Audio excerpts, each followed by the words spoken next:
Good morning student. जैसे कि आप जानते हैं कि हम चैप्टर 13 कॉन्सेप्ट ऑफ डीबीएमएस हमने स्टार्ट किया है। कॉन्सेप्ट ऑफ डीबीएमएस के अंदर हमने ये देख लिया था कि किस तरह से आपके रिलेशनशिप्स होते हैं और कितनी आपकी कीज है। इसके बाद हम देखेंगे मैपिंग कार्डिनलिटी या फिर हम कह सकते हैं types of relationship exist in a entity. अगर हमारे एंटिटीज के बीच में किस तरह से रिलेशनशिप एग्जिस्ट करता है, किस तरह से वो होते हैं, आपके एग्जिस्ट करते हैं, तो हमारे पास उसमें चार तरीके की आपके रिलेशनशिप है। फर्स्ट हमारे पास many to one, one to many, next हमारे पास वन टू वन और वन टू मैनी। बात करते हैं फर्स्ट हमारे पास है many to one. Many to one में क्या होता है कि आपके जितने भी कह सकते हैं कि आपके जितने स्टूडेंट्स हैं या फिर हमारे पास एक एग्जांपल है आपके स्टूडेंट्स है, स्टूडेंट है और उसने एडमिशन लिया है क्लास के अंदर क्लास, तो ये आपकी टू एंटिटीज है, स्टूडेंट और क्लास दो एंटिटीज है और आपके इसके बीच में रिलेशनशिप है आपके एडमिशन। ठीक है, अभी हमने कहा है मैनी टू वन, तो हमारे जितने भी स्टूडेंट्स हैं सारे स्टूडेंट्स हैं, मैनी बहुत सारे स्टूडेंट्स हैं, उन सब ने एडमिशन लिया है एक क्लास की, एक सिंगल क्लास के अंदर। ठीक है, हम कह सकते हैं कि आपकी एक ही क्लास के अंदर बहुत सारे स्टूडेंट हैं, many students admission in a class, one class. ये आपको एरो हमेशा याद रखना है, आपको एरो इधर लगाना है। ठीक है, मैनी टू वन में। नेक्स्ट बात करते हैं many to many. Many to many के अंदर क्या होगा कि दो एंटिटीज है आपके, सेम एंटिटीज ले लेंगे, स्टूडेंट क्लास सेकेंड एंटिटी, आपका एडमिशन रिलेशनशिप है। अगर हम मैनी टू मैनी को डिफाइन करेंगे तो किस तरह से डिफाइन करेंगे? मैनी टू मैनी डिफाइन करेंगे कि हमारे पास बहुत सारे स्टूडेंट्स हैं जिन्होंने एडमिशन लिया, बहुत सारे स्टूडेंट्स हैं और बहुत सारे स्टूडेंट ने बहुत सारी क्लासेस में एडमिशन लिया है। आपने देखा है आपके स्कूल के अंदर इतने सारे स्टूडेंट्स हैं, क्या सारे स्टूडेंट ने एक ही क्लास में एडमिशन लिया है? नहीं, मतलब बहुत सारे स्टूडेंट ने बहुत सारी क्लासेस के अंदर एडमिशन लिया है। मैनी टू मैनी के अंदर कोई एरो वाली लाइन नहीं होती, सिर्फ आपकी सिंगल सिंपल लाइन होती है। ठीक है, तो हम उसको इस तरह से प्रेजेंट करते हैं मैनी टू मैनी को। नेक्स्ट बात करते हैं one to one. One to one के अंदर है, अगर हम मान लीजिए कि एक स्टूडेंट ने या फिर अब जैसे एक टीचर है, वो हमें टीच कर रहा है किसी स्टूडेंट को, या फिर कोई सब्जेक्ट है स्टूडेंट को पढ़ाने के लिए। ठीक है, तो वो आपको जैसे अगर कोई टीचर आपको होम ट्यूशन देने आता है या फिर आप कह सकते हैं कि एक टीचर एक बच्चे को पढ़ाने घर आ सकता है, तो ये क्या है वन टू वन। इसमें एरो दोनों साइड है क्योंकि दोनों तरफ क्या है, एक टीचर एक स्टूडेंट को पढ़ाता है। ये एग्जांपल ले सकते हैं, या फिर हम कह सकते हैं कि एक टीचर, हम मान सकते हैं कि हमारे स्कूल के अंदर अगर एक बार स्टूडेंट और टीचर और सब्जेक्ट के बीच में लेते, टीचर पढ़ाता है एक सब्जेक्ट, अगर वो सब्जेक्ट पढ़ा रहा होता तो हम कैसे डिफाइन करते हैं उसको कि एक टीचर, जैसे हमारे स्कूल के अंदर आपके हर एक सब्जेक्ट के लिए एक टीचर है, एक सब्जेक्ट के लिए एक टीचर है, तो सिंगल टीचर टीच करता है एक सिंगल सब्जेक्ट को। ठीक है, ऐसा नहीं कि अगर आपके क्लास के अंदर आपके टीचर है उसको साइड से पढ़ा रहा है, वही मैथ से पढ़ा रहा है, ऐसा नहीं। आपका टीचर आया है, उसने एक सब्जेक्ट दे रखा है, वो एक सिंगल सब्जेक्ट ही पढ़ाएगा, तो हम इसको इस तरह से डिफाइन कर सकते हैं। नेक्स्ट बात करते हैं one to many. One to many के अंदर वापस अगर जैसे टीचर का एग्जांपल हो, अगर हमें टीचर पढ़ाता है, टीचर टीच करता है, अगर वापस से सब्जेक्ट की बात करें, वन टू मैनी है तो इसका एरो आपके टीचर की तरफ है। नेक्स्ट हमारे पास एंटिटी क्या है, हमारे पास सब्जेक्ट। आपने छोटी क्लासेस में पढ़ा होगा, तो छोटी क्लासेस में आपने देखा है कि एक ही टीचर वो सारे सब्जेक्ट पढ़ाता है। तो नर्सरी एलकेजी होता है, इसके अंदर एक सिंगल टीचर है, आपको सिंगल टीचर आपको हिंदी भी पढ़ा सकता है, इंग्लिश भी पढ़ाता है और वही मैथ्स भी पढ़ाता है, मतलब एक ही टीचर है तो वो आपको सारे सब्जेक्ट पढ़ा रहा है। ठीक है, तो हम इसको रिप्रेजेंट करते हैं आपके सिंगल एरो से, जो कि कहाँ है वन टू मैनी। आपके वन टू मैनी में एरो किस तरफ है, आपका वन की तरफ। ठीक है, ये हमारे पास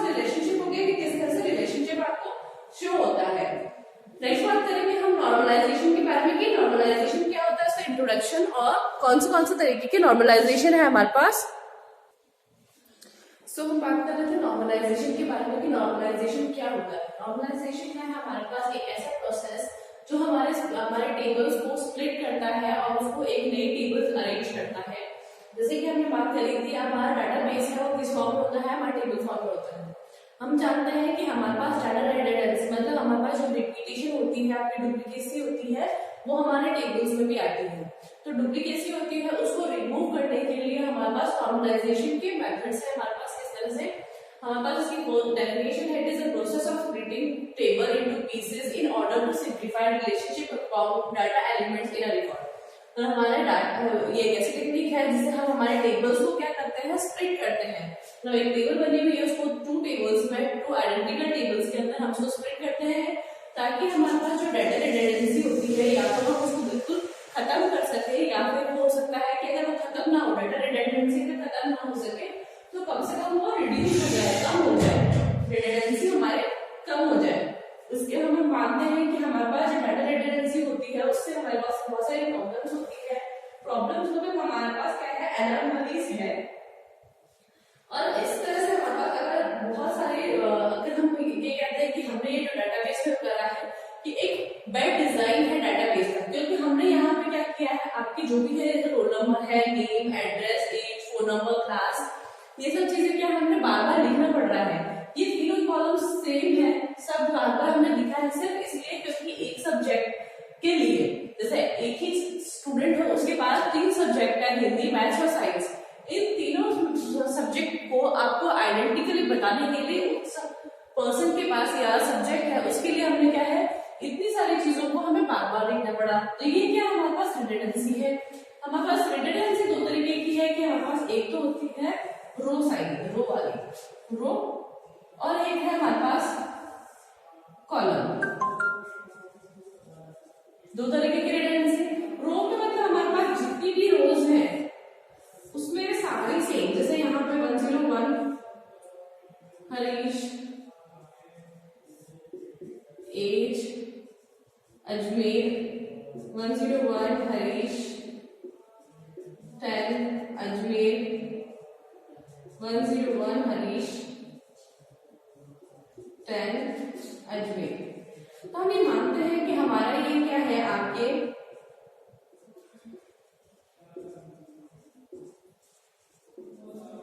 हम मानते हैं कि ये हमारा पास रो रिडंडेंसी को रिड्यूस करने के लिए हम क्या करते हैं कि रोज को डिलीट कर देते हैं। हमारे पास ऐसी रोज, मतलब अगर ये रो हमारे पास सेम, अगर हमारे पास नेक्स्ट है 120 रौनक 11 हम ये देखते हैं कि हमारी 3 रो है, 1 2 3 टपल से, हमारे पास 3 टपल से सेम है, तो हम क्या करेंगे, ये वाला टपल को डिलीट कर देंगे, ये वाले टपल को डिलीट कर देंगे, तो हमारे पास क्या रह जाएगा, सिर्फ आपके हमारे पास 2 रोज रह जाएंगी इसके अंदर, और इसके अंदर दोनों के अंदर यूनिक है। तो रोज को हम किस तरह से डिलीट कर सकते हैं, हमारे पास अगर सेम रोज के अंदर सेम चीजें हो तो हमारे पास क्या है, हम उसको रो को डिलीट कर सकते हैं। पर यही बात अगर हमारे कॉलम्स में आ जाती है, बात हमारे पास कॉलम्स की आई, क्योंकि हमारे पास इतने कॉलम्स के अंदर तो क्या है, आपके ये सारे यहाँ से लेके यहाँ तक इस कॉलम तक तो आपके रिपीट है, पर ये वाला जो कॉलम है इसके अंदर आपके डिफरेंट चीजें हैं। तो ये हमारे पास क्या है, कॉलम रिडंडेंसी। कॉलम रिडंडेंसी को हम अलग अलग तरीके से आपको सॉल्व कर सकते हैं। इसमें कॉमन प्रॉब्लम्स क्या क्या आ सकती है, प्रॉब्लम्स मतलब हमारे पास एनोमली, तो हमारे पास अपडेट की प्रॉब्लम है, अपडेट प्रॉब्लम, जैसे अगर हम इसको अपडेट करना चाहते हैं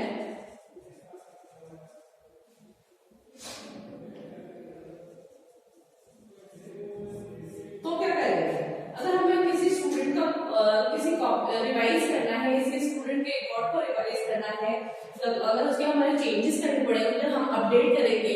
तो अगर हम मानते हैं कि मैं इसका एड्रेस चेंज कर दूं या फिर हम उसकी एज चेंज करेंगे, कोई सी भी ऐसी चीज जो हमें चेंज करनी हो, जैसे मान लीजिए कि मैं अगर अपडेट करना चाहती हूँ,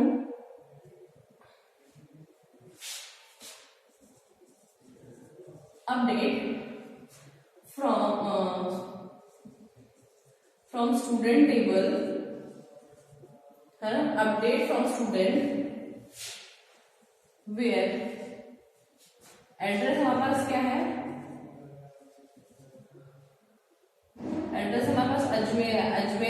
अपडेट करना है हमें किसमें, मैंने लिखा है जयपुर में। अगर मुझे ऐसा चेंज करना है, अजमेर से जयपुर में चेंज करना है, तो मैं क्या करूंगी, यहाँ पे ये सारी चीजें चेंज करूंगी। ये अगर हमारे पास, मैंने तो यहाँ से 5 आपके डेटाबेस में लिखा है, अगर इससे के अगर हमारे पास अजमेर के बहुत सारे लोग, अगर अजमेर की जगह मुझे जयपुर करना पड़ता, अपडेट करना है, तो मुझे क्या है, हर जगह अपडेट करना पड़ेगा जहां पे अजमेर लिखा हुआ है। तो हम क्या कर सकते हैं, इस टेबल को अलग और इस टेबल को अलग कर सकते हैं। तो ये हमारे पास क्या है, अपडेट एनाग्राम में होती है, जिसको हम अपने सिंप्लीफाई करेंगे हमारे नॉर्मल फॉर्म्स में जब हम करेंगे। दूसरी हमारे पास एक प्रॉब्लम आती है डिलीट की, डिलीट एनाग्राम। डिलीट एनाग्राम में ये होता है कि अगर हम हमारे किसी भी टेबल के अंदर से कोई ऐसा डाटा आपके डिलीट कर रहे हैं जो हमें नहीं चाहिए। अगर मान लीजिए कि एक टेबल बनाई है हमने, कि टेबल है, स्टूडेंट का नेम है, स्टूडेंट की आईडी है, स्टूडेंट का एड्रेस है, ठीक है, उसको कौन सा टीचर पढ़ा रहा है, टीचर की आईडी, उसकी सैलरी, ठीक है।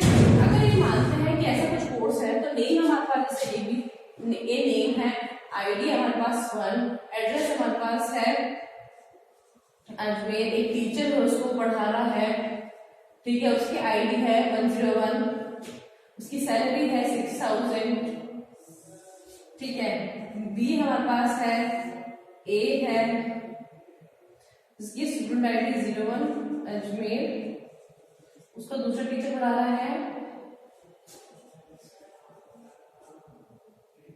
उसकी आईडी 102 और उसकी सैलरी 7000। बी हमारे पास एक स्टूडेंट है जिसकी आईडी हमारे पास है 10, वो हमारे पास क्या है, अजमेर से है, उसको कौन सी फैकल्टी पढ़ा रही है, हमारे पास PQR पढ़ा रहा है, उसकी आईडी हमारे पास 1011 है और उसकी सैलरी 11000 है, ठीक है। अब ये मानते हैं कि हमारे ऐसा है कि इस स्टूडेंट टेबल के अंदर जहां पे एक 20 नाम का स्टूडेंट है और 2 ए नाम के स्टूडेंट है, जो एक तो हमारे पास वो जॉन नाम के टीचर से पढ़ रहा है, XYZ से टीचर से पढ़ रहा है, पर बी में जो हमारा स्टूडेंट है जिसकी आईडी 10 है, अजमेर से पढ़ रहा है और उसका टीचर है हमारे पास PQR और उसकी सैलरी है और उसकी आईडी है। अगर मैं ये कहती हूँ कि मुझे इस टेबल के अंदर से, जैसे मान लिया कि वो स्टूडेंट यहाँ से छोड़ के चला गया और वो उस क्लास में अकेला था, और मान सकते हैं कि 11वीं क्लास में हो सकता है कि एक सब्जेक्ट के अंदर सिर्फ एक ही स्टूडेंट है पढ़ने वाला, और वो चला जाता है, तो मुझे क्या करना पड़ेगा, इस रो को डिलीट करना पड़ेगा। अगर रो को डिलीट कर दिया है तो इसका मतलब क्या है, मैंने इस स्टूडेंट की आईडी, उसका नेम और एड्रेस के साथ साथ क्या डिलीट कर दिया है, जो उस टीचर से पढ़ रहा था, उस टीचर का नाम, टीचर की आईडी और टीचर की सैलरी। तो हमारे पास क्या है कि हमने जो इन्फॉर्मेशन डिलीट करनी थी उसके साथ साथ हमने ऐसे इन्फॉर्मेशन भी डिलीट कर दी जो इससे रिलेवेंट तो था पर हमारे लिए इम्पोर्टेंट था। स्टूडेंट छोड़ के स्कूल गया है, आपका टीचर तो वही है, पर टीचर की जो इन्फॉर्मेशन होती है, इसकी पर्सनल इन्फॉर्मेशन भी जो इसके साथ थी वो सब भी डिलीट हो जाती है। तो ये हमारे पास क्या है, डिलीट एनानोमली। और ये हमारे एनानोमली कब होती है, किसी स्पेसिफिक कंडीशन में होती है कि अगर ऐसा होता है कि अगर हमारे पास वो सब्जेक्ट के साथ साथ वो टीचर भी, क्योंकि अगर सब्जेक्ट नहीं पढ़ने वाला है तो टीचर भी चला गया है, कभी कभी ऐसा हो सकता है। पर ये कभी कभी क्या होता है, हमारे पास आपके एनालॉजीज क्या है, एक स्पेशल कंडीशन में ही आपके आती है। नेक्स्ट बात करते हैं हम इसके अपडेट के बाद आपके इंसर्शन का, कि इंसर्ट करेंगे तब क्या प्रॉब्लम होती है, इंसर्शन एनालॉजी। अगर हमने कोई नया कोर्स ऐड करा है, हमारे कोर्स के अंदर बहुत सारे कोर्सेज पढ़ा रखे हैं, कोर्स ऐड किया है, एक स्टूडेंट आया है पर स्टूडेंट की आईडी अभी तक अलॉट नहीं करी है, तो हम ये देखते हैं जब स्टूडेंट की आईडी होती है जो हमारी क्या होती है, प्राइमरी की होती है। अगर स्टूडेंट की आईडी होती है तो प्राइमरी की में हमारे पास क्या प्रॉपर्टी होती है, प्राइमरी की हमेशा यूनिक होती है, प्लस उसमें नल ऐड नहीं कर सकते हैं। अगर हमने यहाँ नल नहीं लिखा है, नहीं लिखेंगे तो हमें कुछ ना कुछ उसको देना पड़ेगा। अगर हमने बाय डिफॉल्ट, या फिर हम कह सकते हैं कि हम ये सोचते हैं कि जब उसकी आईडी आएगी तब हम उसको वापस कलेक्ट कर देंगे, तो क्या पता है आपकी आईडी है, याद है कि नहीं, आपने कहाँ पर किसके बेसिस पे आपकी आईडी आपको अलग लिखी थी, उसको अपडेट करना याद रहेगा कि नहीं। तो ये हमारे पास कुछ ऐसी चीजें हैं जब हम हमारे पास प्राइमरी की नल नहीं हो सकती। हो सकता है कि हमारे पास जो कोर्स लिखा है उसका कोर्स का पढ़ाने वाला टीचर, हमने कोर्स स्टार्ट कर लिया है तो पढ़ाने वाला टीचर नहीं आया है, तो उसकी जगह हम नल लिख देते हैं और बाद में जब उसको अपडेट करते हैं तो इंसर्शन में प्रॉब्लम आती है जब हम नल इंसर्ट करवाते हैं। तो नल होता है नंबर 0 नहीं होता या फिर कोई स्पेस नहीं होता, हम उसको लिखते हैं नल लिखते हैं कि हम उसके आगे हम उसको अपडेट कर सकें। तो हमको इसको आपको जो बैड ये सब कुछ है क्या हमारे पास बैड डाटाबेस है। बैड डाटाबेस को गुड डाटाबेस में चेंज करने के लिए हमें यूज करनी पड़ेगी डिपेंडेंसी। डिपेंडेंसी मतलब फंक्शनल डिपेंडेंसी क्या होती है वो हम देखेंगे। Functional dependency, decomposition and normal form. हमारे पास फंक्शनल डिपेंडेंसी, डिकम्पोजिशन मतलब डिकम्पोज का मतलब है एक से दूसरे में तोड़ना, मतलब डिकम्पोज करना तोड़ना। नेक्स्ट हमारे पास है नॉर्मलाइज्ड फॉर्म। नॉर्मल फॉर्म जो हम पढ़ने वाले हैं, first normal form, second normal form, third normal form और BCNF, ये सारे नॉर्मल फॉर्म्स हम पढ़ेंगे। बात करते हैं फंक्शनल डिपेंडेंसी। फंक्शनल डिपेंडेंसी क्या होता है? ये रिलेशनशिप फाइंड करता है हमारे एट्रीब्यूट्स के बीच में कि एट्रीब्यूट्स जितने भी हैं उनके बीच में क्या रिलेशनशिप है, फंक्शनल डिपेंडेंसी में बताता है। सो हम बात करें फंक्शनल डिपेंडेंसी। फंक्शनल डिपेंडेंसी जैसे कि मैंने आपको बताया डिस्क्राइब करता है आपकी रिलेशनशिप बिटवीन एट्रीब्यूट्स। एट्रीब्यूट्स के बीच में एक दूसरे से क्या रिलेशनशिप है उसका आपको बताता है कि दो एट्रीब्यूट्स उनके बीच में क्या रिलेशनशिप है। इसका जनरल फॉर्मेट है हमारे पास कि हम इसको किस तरह से डिफाइन करते हैं। जनरल फॉर्मेट है हमारे पास x tends to x determines y, मतलब y किससे डिटरमाइंड है हमारे पास x डिटरमाइन y।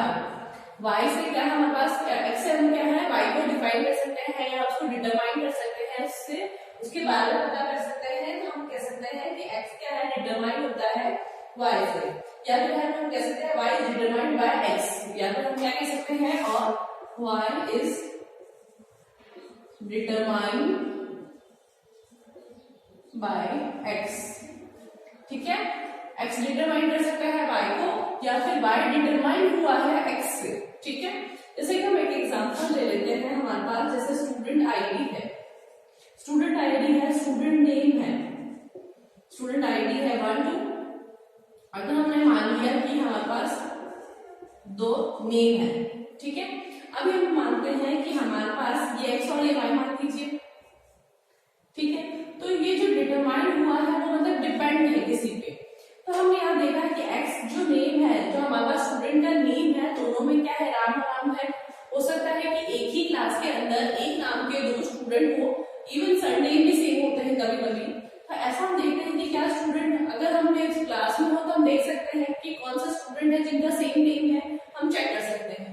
पर क्या हो गया हमारे पास, आपके पास थाउजेंड्स ऑफ लैक्स ऑफ आपके पास डेटाबेस के अंदर आपके डाटा पड़ा हुआ है और आप वहां पे किसी को पूछ नहीं सकते। तो हम ये दिखाना कंफ्यूजन होता है कि ये जो राम नाम का स्टूडेंट है वो एक ही स्टूडेंट है या अलग स्टूडेंट है। तो वो क्या करेगा, वाई पूछेगा किससे, हमारे पास एक्स से, क्योंकि एक्स वाई से डिटरमाइंड हुआ एक्स है। तो स्टूडेंट की आईडी वो चेक करेगा कि 1 इस नाम का जो नंबर है, स्टूडेंट आईडी क्या होता है हमारे पास यूनिक है। ठीक है, और सेकंड हमारे पास जो नंबर क्या हमारे पास ये है राम।